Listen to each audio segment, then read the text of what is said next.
Hey there guys, what is up? In this video, we are going to show you how you can see your achievements or your awards in chess.com. If you want to check out how far you've come with your account, it's actually quite simple. The old method, and this might work for some people still, is that if you hover your mouse on each of these, there's going to be an option for some that says awards, right? But for me, it's not showing up.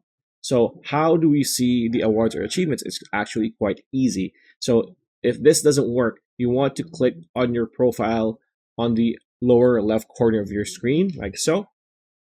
It's going to bring you to your profile page, and here you want to click on awards, and this is where you can see your achievements. So as you can see, this is a new account and I only have a handful of them, but this is how you can actually check your achievements for your account in chess.com. This is your awards. Achievements, awards, the same thing, right? So again, if the menu on the left hand side does not show your awards or your achievements, you can just click on the icon on the lower left hand side to go to your profile and see your awards. Pretty much it. That's a video. Hope you liked it. Like, comment, share, subscribe, ring that bell icon. We'll see you on the next video.